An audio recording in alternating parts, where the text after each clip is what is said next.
Y bueno, déjeme saludar al maestro Daniel Marmolejo, que también ya llegó con sus comentarios. Eh, pues mi querido Daniel, hay mucho sobre la mesa. Te mando un abrazo, ¿cómo estás?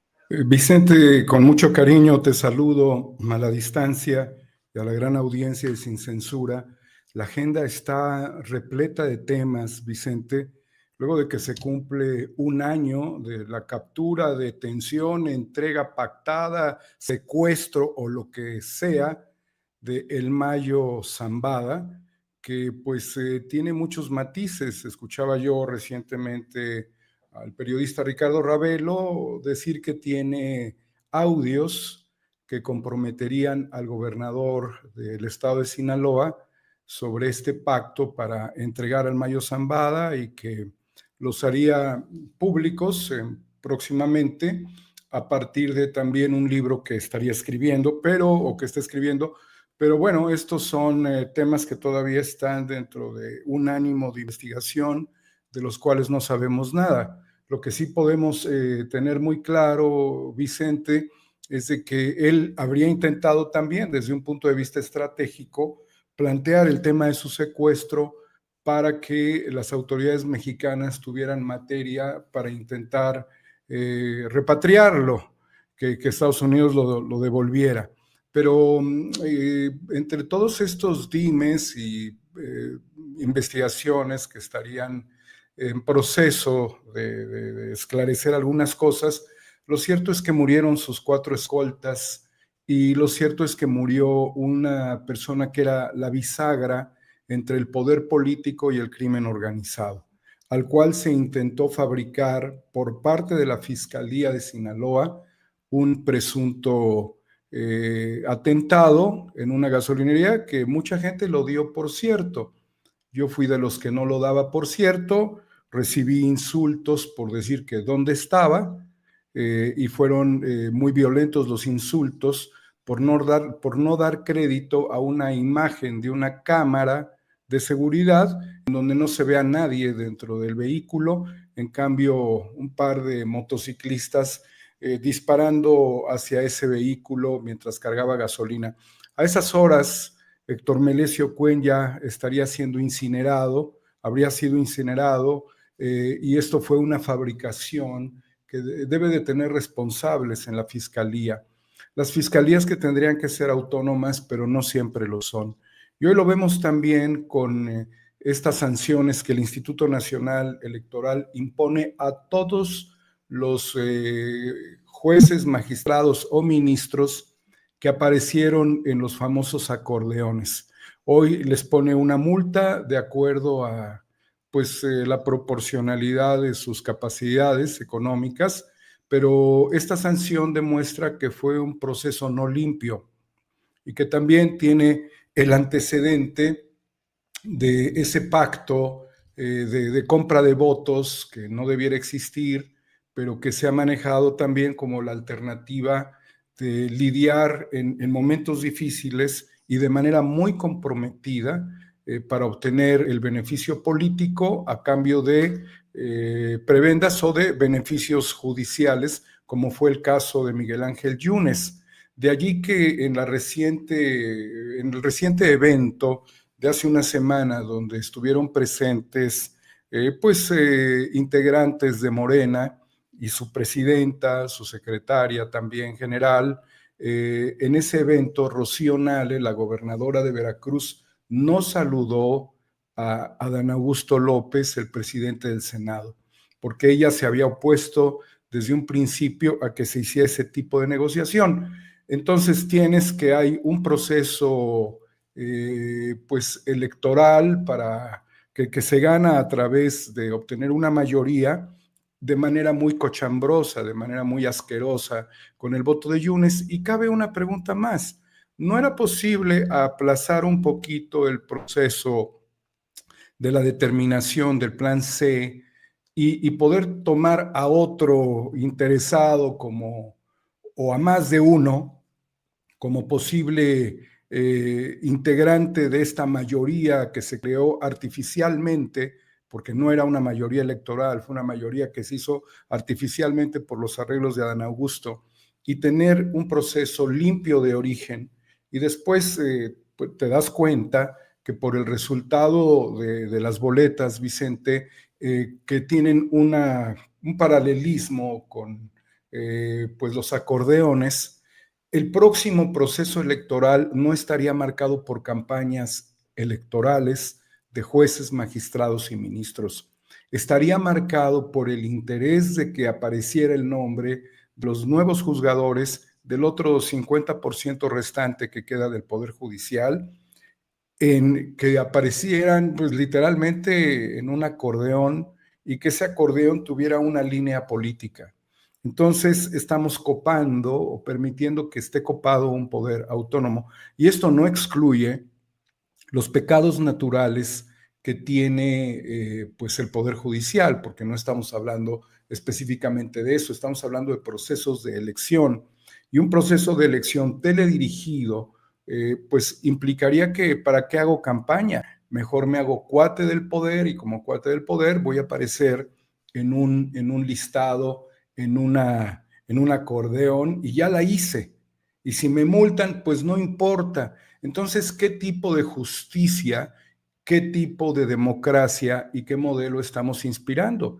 ¿Y cómo se construyen las mayorías de forma artificial cuando los resultados no se logran? ¿Y con qué actores? Porque vuelvo a insistir, no se trata de haber logrado el involucramiento, la integración de uno o más opositores dentro de la mayoría legislativa del Senado de la República para darle esa fortaleza. No, se trata de que lo hicieron con gente que tenía órdenes de aprehensión.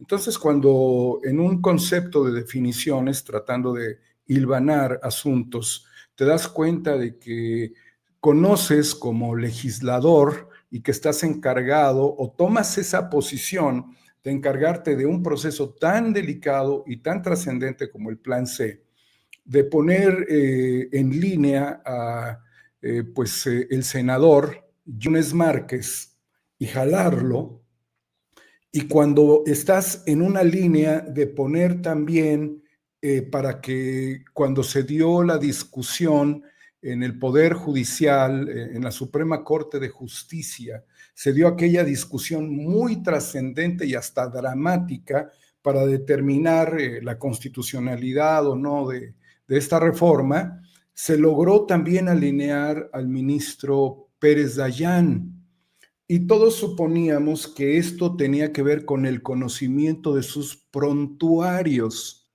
Entonces, si Adán Augusto López Hernández tenía información muy precisa y muy sensible de Yunes, y si tenía conocimiento muy preciso y muy sensible del ministro Pérez Dayán, ahora cabe preguntarse, ¿a poco no tenía conocimiento muy preciso y muy sensible de Hernán Bermúdez Requena? Entonces es allí donde las contradicciones de los fenómenos políticos que estamos viviendo hoy tejen una gran preocupación dentro de la realidad social de nuestro país por saber en realidad cómo se está gobernando el país, cómo se realizan los acuerdos y después cómo puede crecer una persona en responsabilidades a un nivel federal cuando desconoció, si quisiéramos darle el beneficio de la duda, las actividades ilícitas de su secretario de Seguridad Pública. Y además, algo que hay que señalar, querido Vicente, el enriquecimiento, porque no solamente tenemos que hablar de cuáles fueron las relaciones con el crimen organizado y cuáles eran esas actividades ilícitas de manera precisa que generaron y generan toda esta problemática desde el punto de vista político en México, sino a cuántos miles de millones podemos nosotros imaginar qué ha significado el robo a la nación de hidrocarburos en la región de Cárdenas, Tabasco, en Dos Bocas, Paraíso, Tabasco, de este clima de extorsión que se ha venido dando gradual y sistemáticamente, y también de ajustes de cuentas, cuánta sangre se ha derramado en este estado, que habrá que decirlo, Vicente, es un estado ideologizado por el petróleo desde hace ya muchas décadas. Tanto el estado de Tabasco como el estado de Campeche vivieron un proceso de ideologización a partir de esos enormes hallazgos y de ese anuncio que hizo en su tiempo José López Portillo de que ahora teníamos que administrar la riqueza.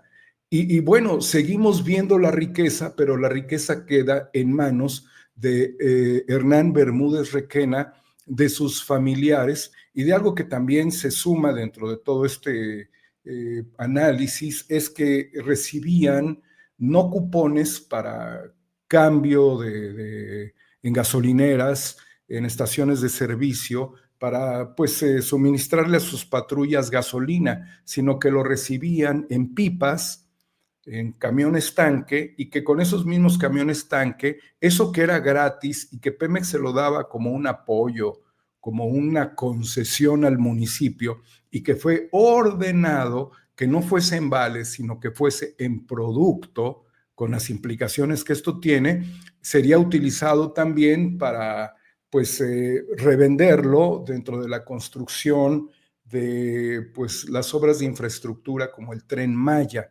Entonces estamos hablando de darle la vuelta totalmente.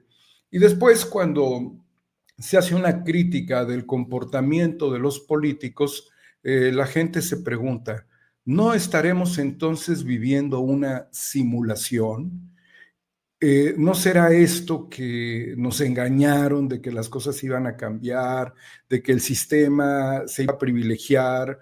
¿En qué falló el presidente López Obrador cuando se paraba en un pie y decía lo que dure yo parado en un pie? O cuando levantó el pañuelo blanco y se lo extendió a todos diciendo que se había acabado la corrupción porque era su pretensión. Entonces, cuando tú ves que el secretario de gobernación traía todos estos antecedentes, junto también con el personaje que financió, pues seguramente parte de sus anhelos presidenciales, y que esta persona muere en un accidente de aviación después de haberse entrevistado con Adán Augusto, y que había tenido pues contratos por 27,000 millones de pesos, cuando este mismo personaje y su empresa había tenido contratos por alrededor de 100 millones, menos de 200 millones de pesos durante el gobierno de Peña Nieto. ¿No es acaso esto un nuevo OHL? ¿No significan estos mismos modelos replicados, pero ahora tropicalizados con otros cuates? Porque cuando Pero uno bueno, eso analiza, sería una suposición, ¿no, Daniel? todo De esto que son alguien suposiciones, ¿sí? se cae el avión en el que viaja, o sea, no sería atribuible a algo, ¿no? No es atribuible eso, Vicente, lo de Daniel Flores Nava, es un accidente hasta donde se tiene noción, pero de lo que sí está claro es de que había recibido contratos por 27,000 millones. Fíjate, Proyecto Industrial México en 2011 tenía contratos por 196 millones con Peña Nieto, y ya en el gobierno de la Cuarta Transformación por 27,119 millones. Es decir, que creció en cuanto a beneficios 13,000%. Antes tenía obras en Salamanca y después creció a Dos Bocas. Valoro yo el por qué el distanciamiento de Rocío Nale con Adán Augusto en ese momento, y que bueno, todo esto, las implicaciones que ha tenido. Todas estas inferencias, Vicente, pues tienen que ser investigadas, ¿no?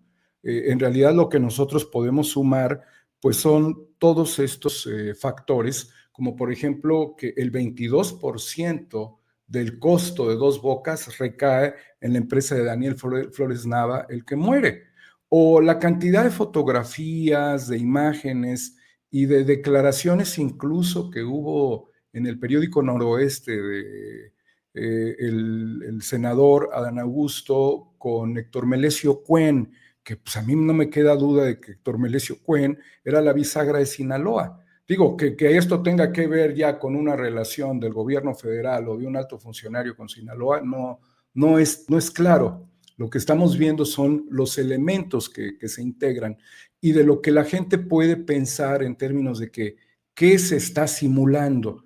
En la retrospectiva histórica, Vicente, quien hizo verdaderos negocios desde el poder político fue Miguel Alemán. Miguel Alemán fue el primer presidente civil después de que le dieron en la torre a todos los pues, caudillos de la Revolución Mexicana y que ya no querían más generales en el poder. Estuvo el general Lázaro Cárdenas, después iba a venir el general Mújica y lo quitan de la jugada y viene Manuel Ávila Camacho. El hermano de Ávila Camacho robaba tierras, robaba mujeres, era un despiadado ladrón y hasta donde se tiene conocimiento pudo haber sido envenenado en un desayuno en Atlixco, Puebla. Y fue la manera en la que quienes estaban en contra de él y quienes habían sido agraviados terminaron con ese cáncer. Cuando Miguel Alemán llega al poder, pues se hacen obras de infraestructura muy importantes, pero se apoderó de una parte de Chapultepec, lo fraccionó y ahí hizo una sección de Polanco, justamente donde está la Fundación Miguel Alemán. Yo no sé si allí transmite Sabina Berman sus programas desde el edificio de la Fundación Miguel Alemán, pero también se apropió de una buena parte de Acapulco Diamante y también se apropió de una buena parte de Cancún y también se apropió de Ciudad Satélite. Entonces, todo esto que junto con un secretario que tenía en su gobierno, Casas Alemán, pues hicieron los grandes negocios que fueron justamente contra los que ha luchado desde el punto de vista histórico la izquierda y la Cuarta Transformación. La vez pasada hicimos una reflexión sobre la figura del Negro Durazo y de si estas figuras terminaron o reencarnaron. Y realmente es de terror pensar que todavía pululan por ahí pues secretarios de seguridad pública como Vieitia, el de Nayarit, o como Hernán Bermúdez Requena de Tabasco. Entonces hay verdaderas complejidades y quizás yo quisiera solamente tratar de cerrar mi reflexión, Vicente, sobre la importancia que tiene para el partido Morena esto que señaló la presidenta de la República y que me parece que es la base de la cual no hay que irse ni para un lado ni para el otro, la justa medianía, que es finalmente una de las aportaciones más importantes al poder político que se tiene desde los procesos de independencia y de reforma, los funcionarios públicos en la justa medianía y que no haya ninguna parafernalia del poder y que parece muy fácil decir, bueno, yo hago con mi dinero lo que sea. Bueno, pues sí, haz con tu dinero lo que sea, eso no es en ningún sentido un delito, pero deforma gran parte del sentido histórico de las luchas trascendentes, porque no se luchó para que tú llegaras al poder y que tuvieras un salario o tuvieras ciertas prestaciones y superaras, pues legalmente y legítimamente, una condición económica sobre la cual tú ni siquiera lo tenías. Se trata de que te responsabilices del proceso histórico. Entonces, hoy los funcionarios públicos, hoy los secretarios del gabinete, hoy los secretarios o los integrantes, los directores, los miembros del gabinete ampliado, hoy las legisladoras y los legisladores, el Congreso de la Unión, Cámara de Diputados y Cámara de Senadores, hoy las y los gobernadores del país, hoy las y los presidentes municipales del país y el resto de los funcionarios públicos deben establecerse en una lógica a partir del criterio de la justa medianía. Porque si de repente ves que te aparece un funcionario, porque dicen que la riqueza no se oculta, y si tú eres un gobernante y si te aparece un funcionario con un Rolex, si se te aparece un funcionario con un Cartier, si se te aparece un funcionario, como los hemos visto en Morena, con autos exóticos de lujo, deportivos, si se te aparece un funcionario y tú tienes una responsabilidad superior, es tu subordinado, inmediatamente tienes que activar una investigación. ¿Para qué? Para que empieces a regular y a tomar control. Si no lo haces y si tú desde un púlpito del poder tienes privilegios y tienes una supremacía que es totalmente distorsionada a la realidad de tus gobernantes. Vicente, ¿cuántos en el PRI, cuántos en el PAN, cuántos en el PRD, hablando de lo inmediatamente atrás, que llegaban a un poder, pues mandaban a sus hijos a viajar por todo el mundo y vivían en el dispendio y se compraban los tenis más caros? Y hay quien me ha dicho, y también con razón, bueno, Cristina Fernández viste de Chanel, viste de acá, o trae un bolso tal, ¿no? Quien ahora está con prisión domiciliaria, Cristina Fernández. El modelo de Cristina Fernández, que es un modelo peronista, ha tenido una inspiración en una mujer que le dio mucho valor a lo estético y a la apariencia, y además mantenía un discurso humano y sensible y populista, que fue Eva Perón, que acaba de cumplir un aniversario recientemente, Eva Perón. Bueno, pues no es el modelo de la cuarta transformación. Ningún otro modelo es el modelo de la cuarta transformación. Por eso el modelo de la cuarta transformación debe de tejerse con claridad a los ciudadanos para que la gente no diga, míralo, cómo creció su patrimonio desde que fue político. Son todos iguales. ¿Ya viste la parafernalia en la que vive? Porque si algo yo recuerdo, querido Vicente, es que una de las críticas más severas que se hicieron al PAN de Vicente Fox fue el gusto de Martita por el dinero y por la frivolidad. Igualmente, López Portillo lo podemos decir con su hermana, con su mujer y con sus amantes. En el caso de Enrique Peña Nieto, con la Casa Blanca. Entonces, aunque no se manejen exactamente las mismas proporciones, te tienes que preguntar, hoy que están en un dilema, porque sí hay un dilema, incluso de varios representantes populares en este momento, y están en un dilema por dos factores para tratar de concluir con el fin de las plurinominales, que es la pretensión de la presidenta Claudia Sheinbaum y del presidente Andrés Manuel López Obrador, que se acaben las plurinominales, que son las determinaciones de los partidos para encumbrar a sus personajes.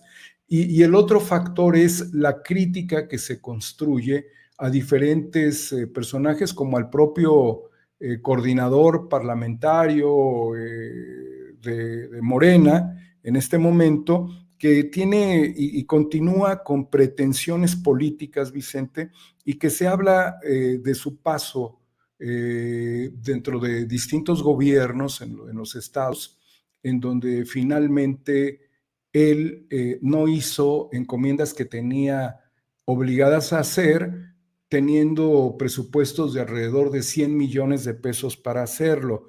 Y esto, sí preocupa mucho a la militancia, Vicente, que bueno, mientras él, Sergio Gutiérrez Luna, está en un reflector por dato protegido, está también en otro reflector por su pasado en otros partidos, su militancia en otros partidos y por su accionar como administrador de recursos para funciones de tipo judicial que no hizo. Entonces, ahí la dejamos, Vicente, con la gran preocupación de que esto tiene un peso histórico muy grande.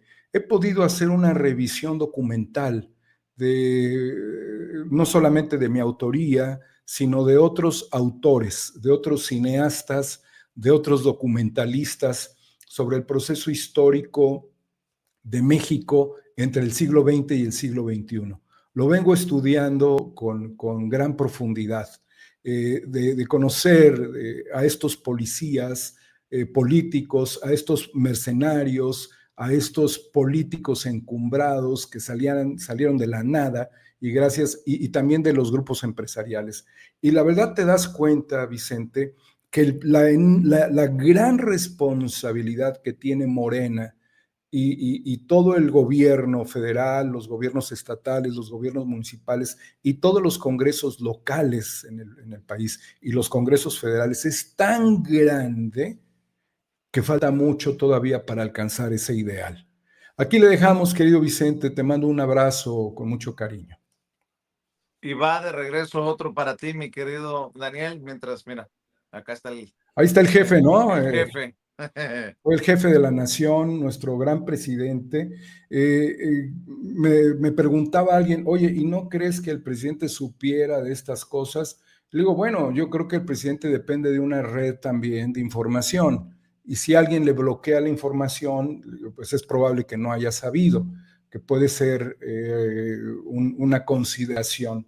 De todos modos, como todos los hombres, estamos al escrutinio público, más cuando se ejerce una función de enorme responsabilidad. Le tenemos un gran respeto y un gran cariño al presidente. Pudo encumbrar un proyecto, Vicente, no fue fácil, no fue fácil. Incluso la izquierda misma siempre vivió peleada consigo mismo, no en México, en el mundo, tuvo grandes contradicciones y que López Obrador pudiese llegar hasta donde llegó se debió fundamentalmente al apoyo popular y es eso lo que ningún político puede poner en contradicción en este momento el gran apoyo popular y la gran responsabilidad que tiene el partido Morena de no ser igual a los otros partidos. Querido Daniel Marmolejo, siempre invitando a la audiencia a apoyar tus esfuerzos, tus trincheras. Vámonos a Cuarta República, con 4A República, querido Vicente. Hay una reflexión muy importante, muy actual sobre la situación de los periodistas en Gaza y la posición de la agencia EFE y de la mesa de redacción de la agencia EFE, la agencia francesa, respecto a la condición terrible de los periodistas que ya no son periodistas extranjeros porque los tuvieron que sacar de Gaza, sino de periodistas gazatíes a las órdenes de las mesas de redacción y de las agencias internacionales. Por eso el señalamiento de Donald Trump que acaba de hacer de que hay indicios de hambruna, no hay indicios de hambruna, hay hambruna, se debe a la enorme presión de los medios de información, de las agencias internacionales que se encuentran en Washington, en donde le están reclamando sobre este tema a Donald Trump y sobre algo que sería muy miserable por parte del gobierno de Israel y del criminal de guerra Benjamin Netanyahu de simular la entrega humanitaria de víveres. Es una simulación la entrega humanitaria de víveres. Realmente son puntos de entrega que se convierten en trampas mortales para las personas. Los niveles de tragedia en cuanto a decenas de miles de niñas y de niños que han sido víctimas del ejército de Israel son monstruosas, son apocalípticas. Y si quisiéramos nosotros encontrar el hambre, la muerte, la guerra y la peste, todo está en Gaza. Y siendo ahora justamente que Netanyahu ha dictaminado a través de su Congreso la anexión de Samaria, del Valle del Jordán y de Judea, ahora él ya se está yendo hacia Cisjordania, ya no hacia Gaza, y esto es verdaderamente criminal y lo único que vale la pena por lo pronto dentro del contexto internacional es la posición de Francia de declarar al Estado palestino, la existencia del Estado palestino ante este exterminio. Eso es lo verdaderamente importante ahora, Vicente, y si ya tenemos a los 4 jinetes del apocalipsis en Gaza, quien es el emperador del apocalipsis es Benjamin Netanyahu. Estemos al pendiente, Daniel Marmolejo. Te mando un abrazo, maestro. Te deseo lo mejor, Vicente, sabiendo que todas estas cosas que podemos compartir solamente en un medio abierto a la razón y al proyecto humano de transformación de México y del mundo, como lo es sin censura, tiene el riesgo de ser censurado por los algoritmos. Pero tienes mucho valor por permitirlo, Vicente. Es muy grave lo que está pasando para la humanidad. Pues lo único que puedo decir es que avanzamos y no nos doblamos. Gracias, Daniel Marmolejo. Hasta pronto. Gracias. Después de todo esto que está diciendo Daniel Marmolejo, yo estoy, no sé, y grábenme mucho.